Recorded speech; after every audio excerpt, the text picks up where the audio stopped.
ఓం శ్రీ మాత్రే నమ, ఓం శ్రీ మహాకాళేశ్వరాయ నమ. అందరికీ భక్తజన కోటికి శరన్నవరాత్రి శుభాకాంక్షలు. శ్రీ మిరాలమండి మహాకాళేశ్వర దేవాలయంలో గత 15 రోజులుగా ఏర్పాట్లు చాలా బ్రహ్మాండంగా జరుగుతున్నాయి. కమిటీ సభ్యులందరూ కూడా ఎంతో కష్టపడి రేపు జరిగే శరన్నవరాత్రి ప్రారంభోత్సవానికి అందరూ కూడా కృషి చేయడం జరుగుతుంది. అదేవిధంగా భక్తులు కూడా ముఖ్య మనవి, రేపు పొద్దున 3 గంటలకి సుప్రభాత సేవతో ప్రారంభమవుతుంది. రేపు పొద్దున 8 గంటలకి అమ్మవారి పారాయణాలు ప్రారంభమవుతాయి. 10 గంటలకి ఇక్కడ హోమం ప్రారంభమవుతుంది.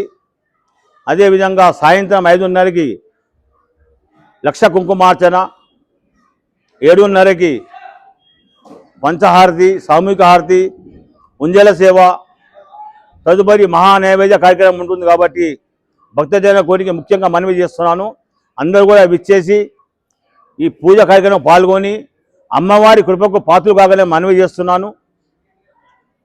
ప్రతిరోజు 11 రోజులు కూడా ఇక్కడ ప్రతి నిత్యం ఒక అవతారంతో అమ్మవారి ఇక్కడ ఉంటుంది. ఇక్కడ అమ్మవారికి అలంకరణ జరుగుతుంది. కాబట్టి భక్తజన కోటికి అందరికీ కూడా పేరున నేను మనవి చేస్తున్నాను. ప్రతి ఒక్కరు కూడా విచ్చేసి ఈ పూజా కార్యక్రమం అన్ని పాల్గొని అమ్మవారి కృపకు పాత్రలు కాగలని మనవి చేస్తూ, శరన్నవరాత్రిలో చివరి ఘట్టం అమ్మవారి తిరువీధి సేవ, తదుపరి రావణదానం, ఆయుధ పూజ, శమి పూజ ఈ కార్యక్రమం ఉంటుంది. కాబట్టి అందరూ కూడా పాల్గొనవలసిందిగా మనవి చేస్తున్నాను. అదేవిధంగా 27 తారీఖు శనివారం నాడు ఇక్కడ అమ్మవారి జాగరణ కార్యక్రమం ఉంటుంది. కాబట్టి భక్తులందరూ కూడా శనివారం నాడు విచ్చేసి ఈ భజన కార్యక్రమంలో పాల్గొని అమ్మవారి కృపకు పాత్రలు కాగని మనవి చేస్తున్నాను. ముఖ్య గమనిక, మా ఆడిపడుచులకు అందరికీ ముఖ్య గమనిక,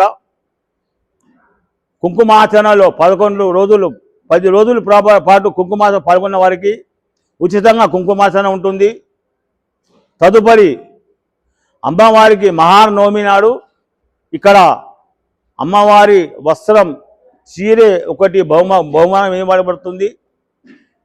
అదే మహానవమి నాడు బుధవారం నాడు మహాపూర్ణవతి ఉంటుంది.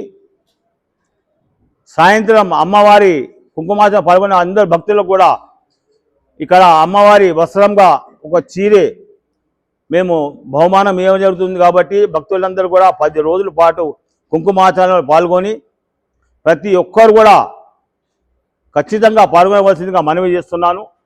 కాబట్టి మీరందరూ కూడా ముఖ్యంగా ప్రతిరోజు కుంకుమార్చనలో పాల్గొని అమ్మవారి కృపకు పాత్రలు కాగానే మనవి చేస్తున్నాను.